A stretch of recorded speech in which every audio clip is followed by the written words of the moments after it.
Hello students, इस video में आप लोग देखेंगे कक्षा 10वीं के एनसीईआरटी गणित से प्रश्नावली 6.4 के प्रश्न संख्या 5 का हल।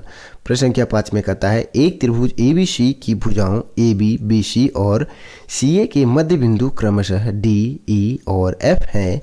त्रिभुज DEF और त्रिभुज ABC के क्षेत्रफलों का अनुपात ज्ञात कीजिए। तो पहले जैसा प्रश्न में कहा गया है उसके अनुसार हम एक आकृति बनाएंगे। कह रहा है एक त्रिभुज ABC की भुजाओं। तो आइए सबसे पहले हम त्रिभुज ABC बनाते हैं। तो ये हमने त्रिभुज बना लिया, अब इसे नामांकित कर देते हैं क्रमशः ABC से, है ना। इसकी भुजाओं, है ना, त्रिभुज ABC की भुजाओं AB, ये देख रहे हैं AB, BC और CA के मध्य बिंदु, है ना। मतलब AB, BC और CA तीनों का मध्य बिंदु जो है क्रमशः यहाँ D, ये E और ये F है। क्लियर। तो आइए पहले इन तीनों के मध्य बिंदु को हम निकालते हैं। मान लेते हैं ये इसका मध्य बिंदु है, इसका मध्य बिंदु यहाँ पे आ जाएगा लगभग, इसका मध्य बिंदु यहाँ पे। ठीक है, हमें सिर्फ क्या करना है, प्रश्न को हल करना है। तब इसमें कह रहा है कि मध्य बिंदु क्रमशः DEF, मतलब AB बिंदु पे D है, मतलब AB भुजा पे बिंदु D है, और उसी तरह से BC भुजा पे बिंदु E है और AC भुजा पे बिंदु F है। अब चलिए इन सभी बिंदुओं को हम मिला देते हैं। इसे कुछ इस तरह से यहाँ मिला देंगे, इसे मिला देंगे यहाँ से, क्लियर, और इसे हम मिला देंगे इसके सामने से। ठीक, समझ गए। तो अब कह रहा है कि त्रिभुज ABC और त्रिभुज DEF है, त्रिभुज DEF और त्रिभुज ABC के क्षेत्रफल का अनुपात हमें क्या करना है, ज्ञात करना है। समझ रहे हैं। तो अनुपात ज्ञात करने के लिए सबसे पहले हमें क्या करना होगा, त्रिभुज ABC और त्रिभुज DEF को समरूप साबित करना होगा। और समरूप हम किस आधार पर साबित करेंगे, हमें मालूम होना चाहिए आप लोगों को, यदि नहीं मालूम है तो ध्यान से सुनिएगा। कहता है कि किसी त्रिभुज की दो भुजाओं के मध्य बिंदु, ठीक है, किसी त्रिभुज के दो भुजाएं, जिसे ले लेते हैं त्रिभुज ABC की AB और AC भुजा का मध्य बिंदु DEF है, सॉरी D और F है, ये नहीं, D और F है। तो ये भुजा जो है ना, इसको मिलाने वाली रेखाखंड जो होगा, मतलब DF, है ना, वो तीसरी भुजा का क्या होगा, आधा होगा, है ना। फिर सुनिएगा, किसी त्रिभुज की दो भुजाओं के मध्य बिंदु, किसी त्रिभुज की दो भुजाओं के मध्य बिंदु को मिलाने वाली रेखा जो है तीसरी भुजा का आधा होता है। मतलब DF का वैल्यू जो है BC का आधा होगा। ठीक उसी तरह से ये क्या कहते हैं, DE का वैल्यू जो है AC का आधा होगा, उसी तरह से EF का वैल्यू जो है AB का आधा होगा, है ना। इस कंडीशन पे हम इन दोनों त्रिभुज को समरूप साबित कर देंगे। और जब समरूप साबित हो गया तो समरूप त्रिभुज की भुजाएं अनुपातिक होती है, सॉरी, समरूप त्रिभुज की क्षेत्रफलों का अनुपात, क्षेत्रफल का अनुपात पूछ रहा है ना, माफी चाहेंगे। समरूप त्रिभुज के क्षेत्रफलों का अनुपात जो है उनकी संगत भुजाओं के अनुपात के वर्ग के बराबर होता है। क्लियर। तो जो पहले प्रश्न में दिया गया है उसे हम अपने शब्दों में लिखेंगे। दिया है त्रिभुज ABC की भुजाओं AB, ठीक है, BC और AB, BC और AC, CA के मध्य बिंदु क्रमशः D, E और F। ठीक, यहां तक क्लियर।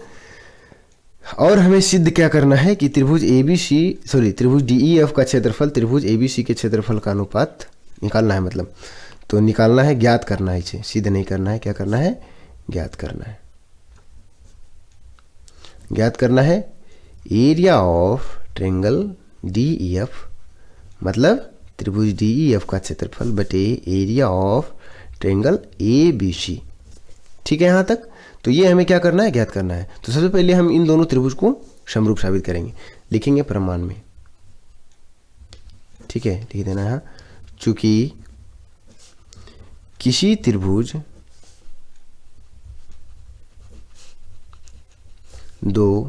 त्रिभुज की दो भुजाओं के मध्य बिंदु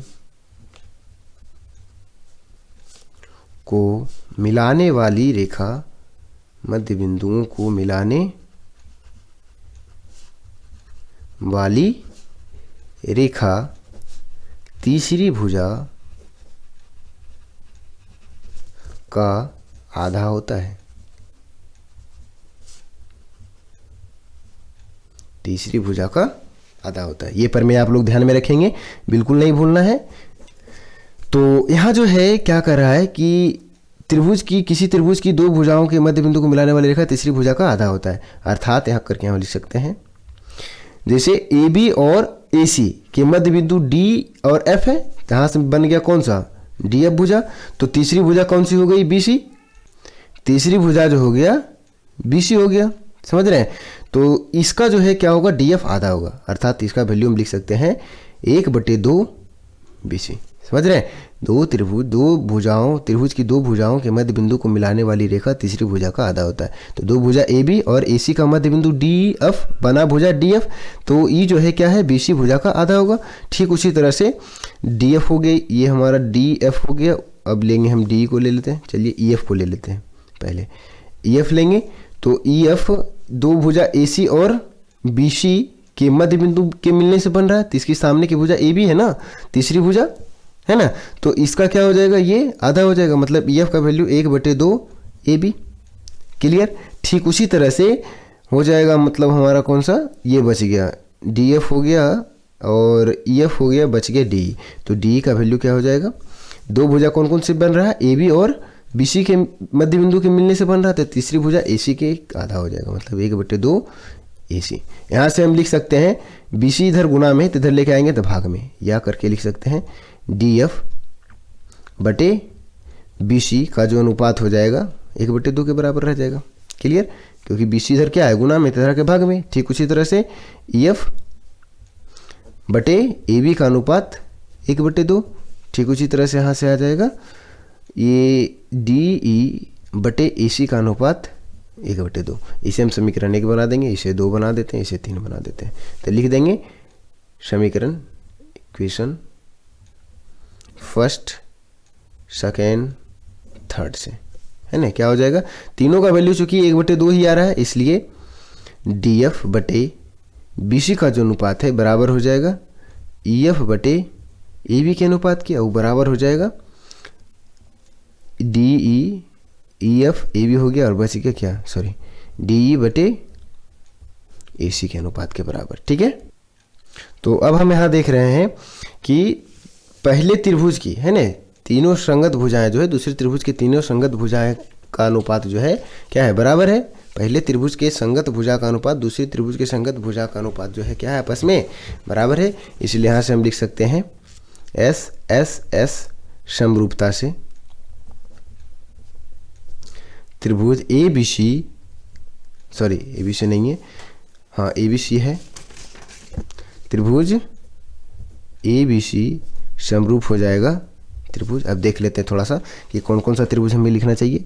ये त्रिभुज ए बी सी, तो यहाँ हम देख रहे हैं कि ए बी भुजा का अनुपात किसके साथ है, ए बी का साथ ई एफ है, तो यहाँ हमको ई एफ रखना है, और बी सी के साथ क्या है, डी एफ है, तो यहाँ डी रखना है। ठीक है। तो ई एफ डी हो जाएगा।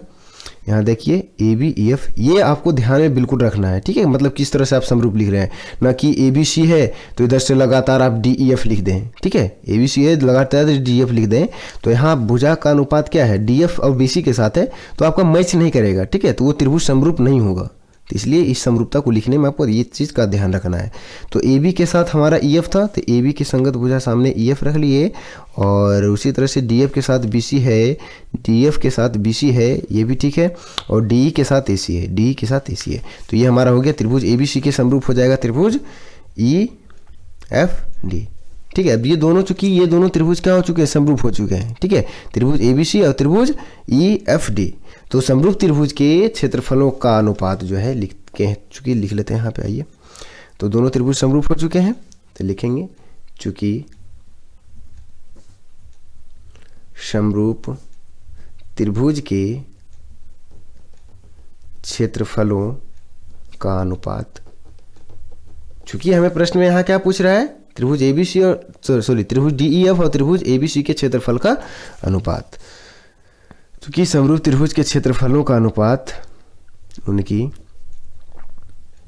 संगत भुजाओं के अनुपात के अनुपात के वर्ग के बराबर होता है, अनुपात के वर्ग के बराबर होता है। क्लियर। अब यहाँ हम देखेंगे कि त्रिभुज EFD, ठीक है, देखिएगा त्रिभुज EFD, हमें समरूपता लिखने में सिर्फ ये ध्यान रखना है ना, लेकिन त्रिभुज EFD का जो क्षेत्रफल होगा वही त्रिभुज DEF का क्षेत्रफल होगा, क्योंकि दोनों एक ही त्रिभुज है ना। इसमें अलग लिखने से हमको कोई फर्क नहीं पड़ेगा, लेकिन समरूपता में यदि अलग लिखते हैं आप तो दोनों त्रिभुज समरूप नहीं होगा, है ना। समरूप हमें हो गया त्रिभुज ABC, समरूप हो गया त्रिभुज EFD के, लेकिन दोनों चूंकि EFD और DEF एक ही त्रिभुज है, इसलिए इन दोनों का क्षेत्रफल भी बराबर ही होगा, है ना। इसलिए यहाँ से हम निकाल लेते हैं एरिया ऑफ ट्रायंगल क्या है, DEF बटे ABC, area of triangle DEF का साथ निकालना है अनुपात त्रिभुज ABC के, ठीक है। तो DEF, तो यहाँ DEF की यदि हम एक भुजा ले लें DF बटे BC, ठीक है, यहाँ से DF बटे BC या EF बटे AB, जो इच्छा करे सब ले सकते हैं आप। तो यहाँ से इसका अनुपात जो है इनकी संगत भुजाएं DF है ना, DF बटे BC, ठीक, इसका स्क्वायर, उसी तरह से इसका भी स्क्वायर के बराबर होगा, क्योंकि प्रमेय में क्या कहा जा रहा है, NCERT प्रमेय 6.4 का ये कथन है, चूंकि समरूप त्रिभुज के क्षेत्रफलों का अनुपात उनकी संगत भुजाओं के अनुपात के वर्ग के बराबर होता है, मतलब DF बटे BC का स्क्वायर या EF बटे AB का स्क्वायर, चूंकि DE जो है, DF जो है त्रिभुज DEF की भुजा है, इस चीज़ का भी ध्यान रखना है, ना कि आप यहाँ त्रिभुज DEF बटे त्रिभुज ABC लिखे हैं और ऊपर में लिख दीजिए मतलब ABC के भुजा और नीचे में लिख दीजिए DF का भुजा, तो यहाँ से क्या हो जाएगा, आपका अनुपात उल्टा प्राप्त हो जाएगा, समझ रहे हैं। तो ये चीज़ का भी क्या करना है, आपको ध्यान रखना है। तो त्रिभुज DEF बटे त्रिभुज ABC के क्षेत्रफल का अनुपात इनके संगत भुजाओं के वर्ग के अनुपात के बराबर। तो DF क्या है, DF बटे BC का वैल्यू 1/2, यहाँ देख सकते हैं आप, है ना। या इस भुजा को हम लिख सकते हैं, इसके भुजा का अनुपात का भी वर्ग, है ना, इसके बराबर होगा, और इस भुजा का अनुपात मतलब इसका जो अनुपात है ये इसका भी का वर्ग जो है इसका वैल्यू के बराबर होगा, है ना। तो किसी एक को भी ले, चूंकि तीनों का वैल्यू क्या है 1/2 ही है, तो 1/2 इसका अनुपात है, यहाँ पे स्क्वायर है, तो इसका स्क्वायर करेंगे तो क्या आ जाएगा 1 और 2 का स्क्वायर 4, तो क्या आ जाएगा अनुपात 1/4। तो यही हमें प्रश्न में क्या करना था, ज्ञात करना था, समझ रहे हैं। तो आशा करते हैं कि आप लोग प्रश्न संख्या 5 को बिल्कुल अच्छे तरीके से समझ गए होंगे, और यदि वीडियो पसंद आया है तो वीडियो को लाइक अवश्य कीजिएगा और अपने दोस्तों के साथ भी शेयर कर लीजिएगा। मिलते हैं इसके अगले वीडियो में, तब तक आप हमारे चैनल पर बने रहेंगे। धन्यवाद।